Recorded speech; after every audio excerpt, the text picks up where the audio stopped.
Apakah arwah jenazah yang sedang dimandikan mengikuti jenazah yang sedang mandi sehingga dia ikut nonton badannya dimandikan, ikut bersama orang-orang yang mandi, ataukah dia berada di satu tempat?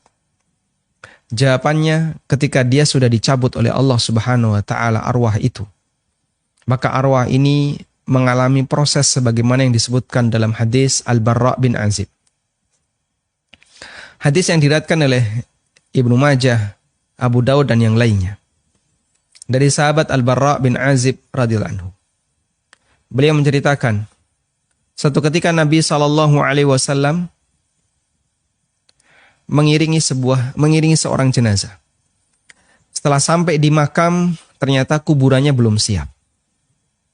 Lalu bagian penggali kuburan, dia memperbaiki kuburan itu. Dan di saat itu Nabi SAW duduk sambil membawa tongkat, sambil membawa ranting, lalu beliau tancapkan ranting itu ke bawah, kemudian beliau mendongak ke atas. Kemudian beliau mengatakan, Ista'idhu min adzabil qabr, ista'idhu min adzabil qabr. Mintalah perlindungan kepada Allah dari azab kubur. Kemudian beliau mulai bercerita tentang proses perjalanan roh.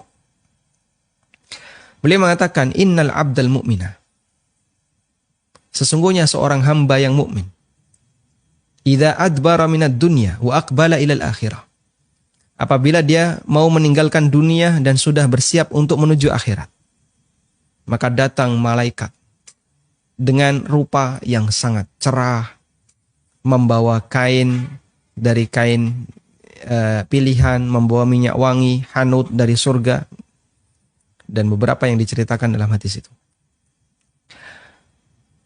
Kemudian malaikat ini duduk di sekitar mayit ini, madal basar, sejauh mata memandang. Tsumma ja'a malakul maut, lalu datang malakul maut. Kemudian dia mendekat di kepala orang ini. Lalu malakul maut menyampaikan, Ya ayyatuhan nafsut tayyibah, irji'i ila maghfirati minallahi wa ridwani. Wahai jiwa yang tenang, wahai jiwa yang baik, kembalilah menuju ampunan dan ridha Allah Subhanahu wa taala. Jadi malaikat ini memanggil dengan panggilan yang sangat halus, panggilan yang sayang kepada si calon mayit ini. Akhirnya kata Nabi SAW, fayakhruju ruhuhu. Ruhnya pun keluar dengan sangat mudah. Sebagaimana keluar, kama yakhrujul ma'u min fayyis saqa. Sebagaimana air yang keluar dari mulut ceret.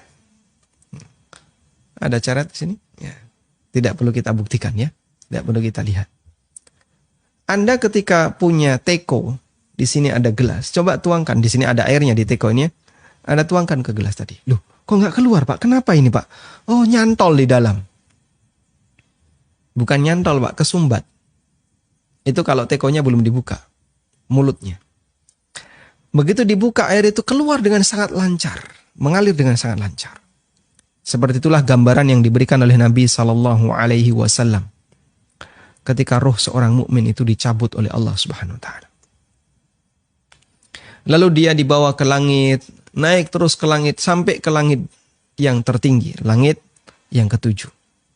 Dan dalam proses naik ke langit itu ada proses dipuji oleh malaikat, ditanya ketika mencapai pintu langit dunia ditanya, siapa ini? Ini adalah fulan bin fulan. Itu dapat izin, diizinkan naik dan begitu seterusnya.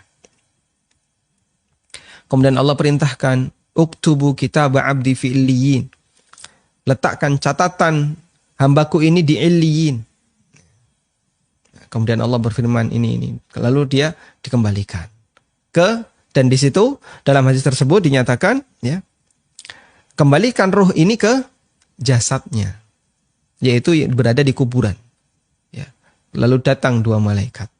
Kemudian dia ditanya. Terjadilah pertanyaan kubur.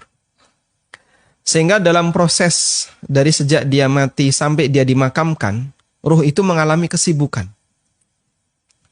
Pak, berapa lama dia mengalami proses seperti itu? Wallahu a'lam, kita tidak tahu.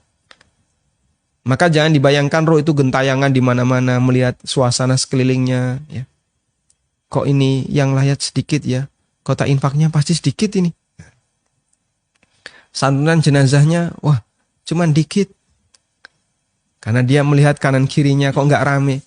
Jangan dibayangin kayak gitu. Apalagi ketika dia dimandikan ikut hadir menyaksikan.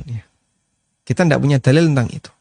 Yang ada adalah hadis dari Bara' bin Azib yang diceritakan Nabi SAW tentang proses perjalanan ruh dari sejak dicabut oleh Allah Subhanahu Wa Taala, dicabut oleh malakul maut, sampai akhirnya dia dikembalikan lagi setelah dia dimakamkan.